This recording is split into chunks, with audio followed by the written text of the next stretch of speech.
dialog perbincangan tentang Abdimas. Pada kesempatan kali ini kita akan berbincang dengan dosen-dosen yang luar biasa. Telah hadir bersama kita. Yang pertama Bu Maria Asumta. Salam jumpa Bu. Salam jumpa Pak Gus. Sehat Bu Lina? Sehat.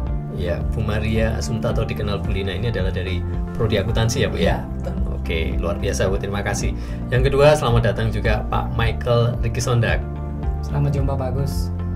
Sehat Pak? Sehat. Semangat ya? Semangat. Oke, wajahnya Pak Mike ini semangat terus begitu ya. Pak Mike dari Prodi Culinary Business. Culinary Business. Ya, baik. You see people, kali ini kita akan mendengarkan pengalaman beliau-beliau ini dalam berpengabdian masyarakat. Tentu akan banyak nanti. Semoga ada banyak kisah menarik.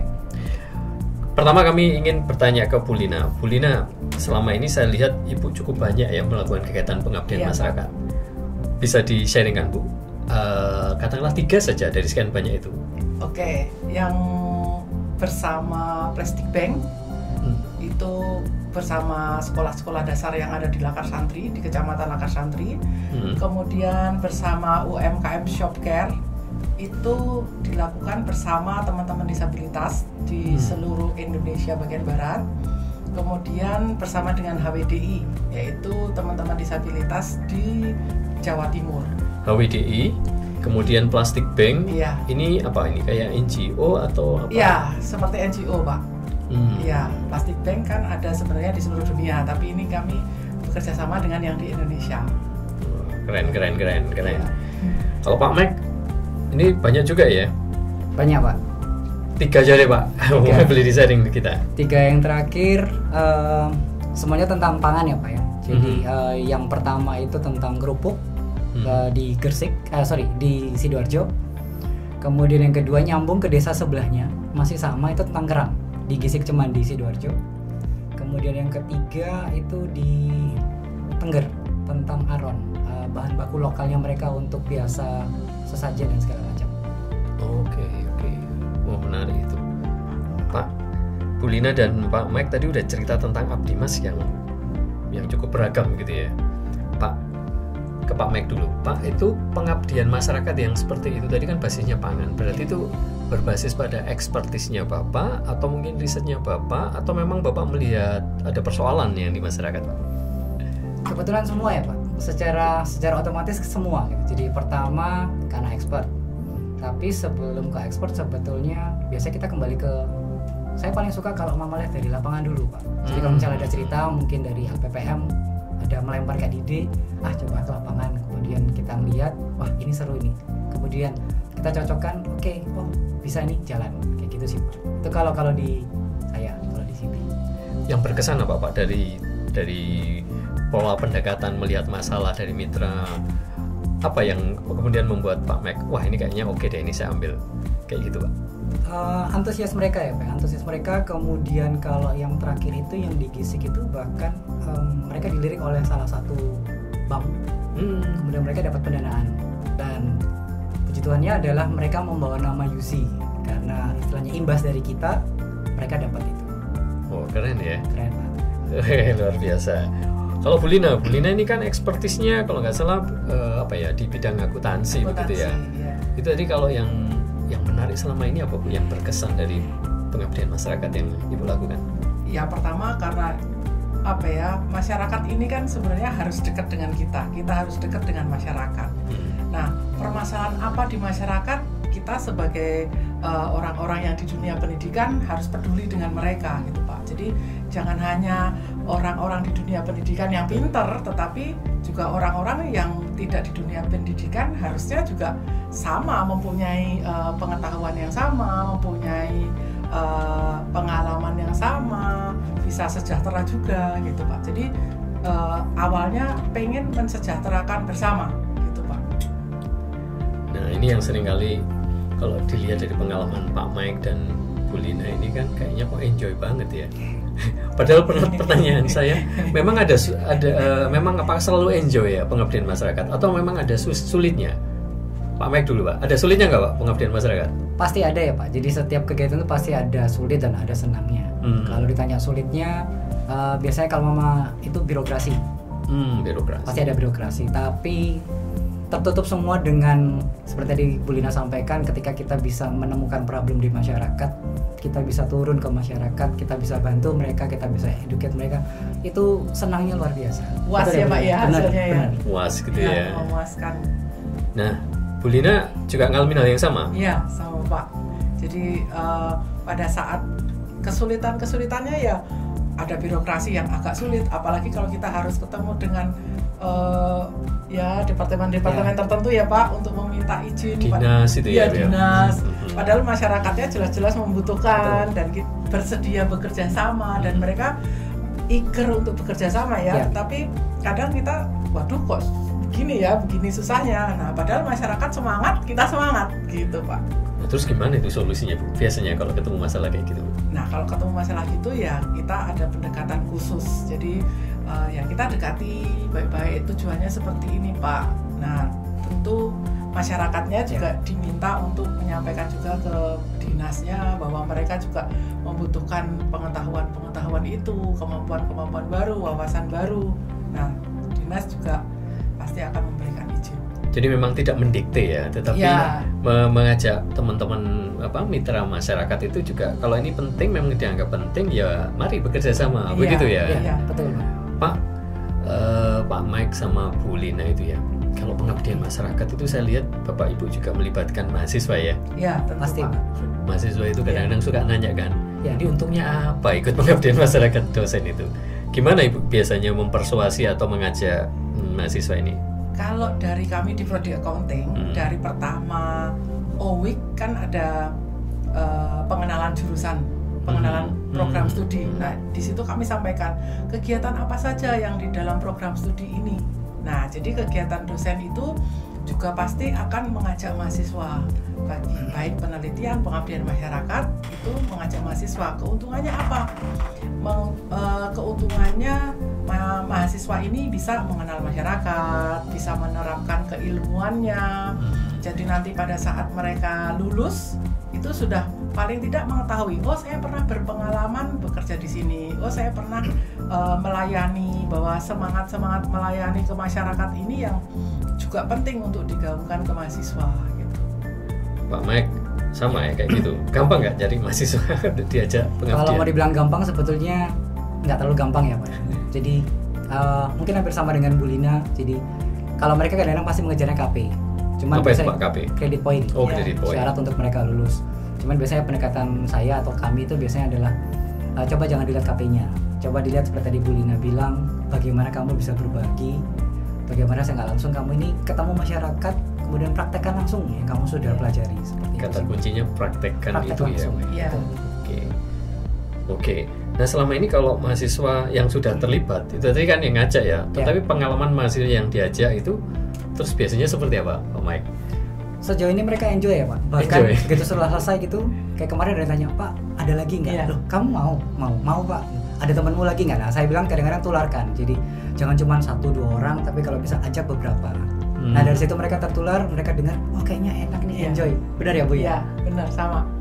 Awalnya mereka kan belum tahu Pak, seperti apa terjun ke masyarakat. Mungkin pikirannya, waduh ke masyarakat yang seperti apa. Nah, tapi lama-lama setelah berpengalaman di situ, minta lagi Bu, tapi ini KP-nya sudah nggak ada loh, nggak apa-apa Bu, saya tetap ikut gitu. Jadi mereka semangat Pak untuk yang sudah berpengalaman, dan adik-adik kelasnya berikutnya, generasi selanjutnya itu mereka langsung oke gitu Pak. Kalau diajak ya baik-baik aja lama-lama. Iya. Pak, ini Pak Mike dan Bu Lina, kita tahu ya bahwa pengabdian masyarakat adalah salah satu yang diwajibkan dosen gitu ya. Kadang-kadang kita melihat bahwa teman-teman, nggak semuanya teman-teman itu kadang-kadang secepat itu menangkap, oh ini pengabdian, sekolah pengabdian jadi kayak beban begitu. Nah, kalau pengalaman Bu Lina sama Pak Mike merencanakan pengabdian ini per semester itu seperti apa biasanya?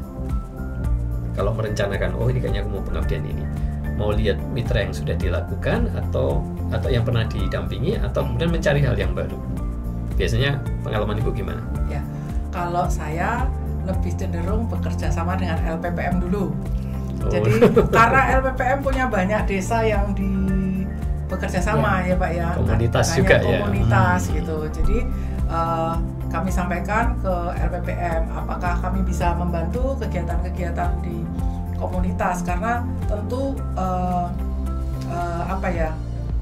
kami lebih mudah untuk melaksanakan itu, untuk terjun ke lapangan dan lebih disiapkan gitu ya Pak ya.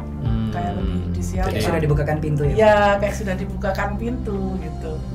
Dan tentu sudah ada pembekalan sebelumnya, jadi kami pasti akan lebih dimudahkan lah ya Pak ya. Yang orang menganggap itu sulit sebenarnya tidak terlalu sulit juga gitu. Pak Mek juga atau bagaimana? Mungkin Pak Mek punya pengalaman. Kayaknya bidang-bidangnya Pak Mek ini lagi diminati banyak ini ya, biasanya banyak komunitas ya. Iya. Kalau saya kadang-kadang berangkatnya gini Pak, kalau misalnya tahun lalu sudah dapat penelitian, saya mau coba untuk jadi pengabdi masnya. Hilirisasi berarti Pak ya? Ya, jadi misalnya dilanjutkan. Jadi kadang kan kita diinfokan kalau bisa jangan cuma sekali 2 kali ketemu dengan mitra kemudian putus. Nah kadang-kadang saya mikir supaya nggak putus, coba kalau mama misalnya sebelumnya penelitian, kenapa nggak kali ini dicoba abdi mas dalam bentuk yang berbeda, pelatihan supaya paling nggak intens ketemu merekanya lebih banyak. Itu sih Pak. Keuntungannya apa Pak? Harus membangun mitra yang terus menerus itu Pak? Pertama kita bisa tahu ya Pak ya. Jadi yang kita berikan dulu itu sekarang bagaimana. Kemudian setelah itu kita berpikir apalagi ya yang mereka butuhkan. Jadi tetap nyambung gitu Pak. Jadi manfaatnya apa? Kemudian kalau mau mereka berhasil, mereka lebih maju itu kayaknya ada was tersendiri lagi Pak. Jadi memang orientasinya bukan hanya sekedar menggugurkan kewajiban Tridharma, tetapi memang melihat persoalan di masyarakat itu ya Pak ya. Pak Mike, dari pengabdian masyarakat itu Bapak sudah bisa menghasilkan luaran apa saja sih selama ini Pak? Sejauh ini kalau saya ya Pak yang banyak agak banyak nih Pak. Paten. Paten Pak? Paten betul. Justru paten karena kegiatan pengabdian masyarakat dan penelitian itu ya Pak ya? Ya, karena kan kalau mama kebetulan di CB itu kita ngeliat potensi pangannya, masalahnya apa, kemudian kita utak-atik, ini coba diangkat. Nah sebelum dijurnalkan, sarannya biasanya dipatenkan Pak. Berapa paten Pak sekarang Pak? Saya sih baru 4 Pak. Kalau saya luar baru biasa. Luar biasa. Oke, selain paten apa lagi Pak? Selain paten biasanya jurnal ya Pak. Cuman saya ini baru mulai suka Pak nulis jurnal. Baru mulai suka. Sebelumnya melihat jurnal seperti apa Pak? Agak menakutkan gitu ya Pak. Cuman kalau sekarang kayaknya menarik gitu. Selain ini ya Pak, selain media ya kan. Biasanya kan kalau Mama Abdi Mas itu biasanya media sosial kemudian diliput media itu atau artikel masuk di media itu menjadi salah satu luaran juga. Kalau Bu Lina mungkin jurnal ya Bu. Iya, kalau Bu Lina apa Bu? Luaran yang sudah mulai banyak dihimpun dari kegiatan pengabdian ini. Jurnal pengabdian masyarakat kan banyak ya Pak. Setiap kegiatan pasti masuk ke jurnal pengabdian masyarakat. Walaupun tentunya berbeda antara jurnal pengabdian masyarakat dan jurnal untuk riset penelitian ilmiah. Nah, sebenarnya sama saja sih di jurnal pengabdian masyarakat kan seperti mendokumentasikan apa yang sudah kita lakukan gitu. Jadi ya menarik karena ya menyenangkan saja menyampaikan bahwa apa yang sudah kita lakukan supaya diketahui publik gitu Pak, supaya juga menarik mereka untuk memberikan atensi juga ke masyarakat. Kemudian hak cipta, kalau Pak Mike banyak paten, kami banyak hak cipta. Hak cipta itu kalau hak cipta maupun paten pada saat melibatkan mahasiswa, berarti mahasiswa juga ikut tercatat di sana ya? Wah, luar biasa. Berarti mahasiswa punya kesempatan mendapatkan luaran KI juga ya, kekayaan intelektual ya. Iya. Cuman kalau hak paten prosesnya lebih panjang. Iya. Daripada kita. Keren. Biasanya mahasiswa menyadari nggak hal itu Pak? Belum Pak.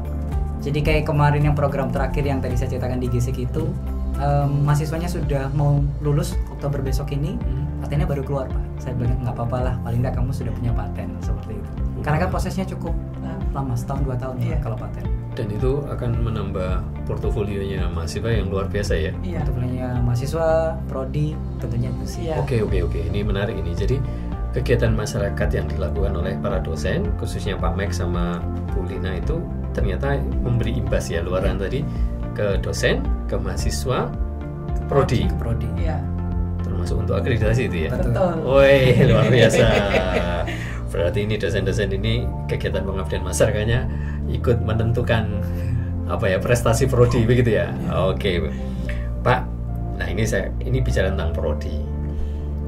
Gampang nggak sih melakukan kerjasama pengabdian dengan antar prodi itu? Kan kadang-kadang saya nggak kenal nih. Kalau menurut pengalaman Pak Mek atau Bu Lina selama ini bekerja sama dengan prodi untuk multidisiplin itu seperti apa? Kalau saya ya sebenarnya ya gampang-gampang saja ya, karena saya di bagian akuntansi, semua bisnis pasti butuh akuntansi gitu. Jadi dan saya rasa bekerja sama dengan teman-teman di prodi lain di UC sangat gampang Pak. Nggak kenal pun ya, kalau saya sok kenal aja. Ayo Pak kerja sama ya gitu Pak ya. Dan kebetulan ya teman-teman baik-baik semua dan nggak masalah untuk bekerja sama. Mau ya Bu ya diajak kerja sama. Pak Mek juga nggak kesulitan atau malah sering dilamar? Kadang sih Pak, cuman maksudnya gini, multidisiplin tuh kadang-kadang kita perlu ya Pak. Jadi kayak misalnya walaupun saya di kuliner gitu, cuman kadang tetap perlu misalnya teknologi pangannya, atau perlu manajemennya, perlu akuntansinya. Jadi multidisiplin kayaknya tetap perlu sih Pak. Karena basisnya adalah kebutuhan masyarakat ya, masalah yang ada di masyarakat ya. Jadi kemudian Bapak memetakan, kayaknya ini nggak bisa saya selesaikan sendiri, gitu teman-teman dari prodi lainnya. Oke, keren. Ya memang itu ya yang diharapkan. Pengabdian masyarakat sekarang memang arahnya harus multidisiplin begitu ya. Oke Pak, nggak terasa lumayan seru kita diskusi. Tetapi begini Pak, bagaimana Bapak bisa membagikan antusiasme dan harapan kepada dosen maupun mahasiswa untuk berpengabdian masyarakat? Silakan, saya beri kesempatan. Tipsnya apa sih Pak, kok Bapak bisa tetap berpengabdian? Baik, UC People, untuk kita mau melakukan abdi mas, tentunya kita harus mau melayani. Dengan melayani, tidak ada salahnya untuk melihat masyarakat, melibatkan masyarakat, dan kemudian mempraktekkan apa yang sudah kita ajarkan ke mahasiswa. Wah, luar biasa.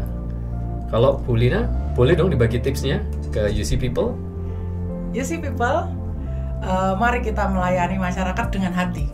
Masyarakat ada di sekitar kita, kita pun juga bagian dari masyarakat. Gitu Pak.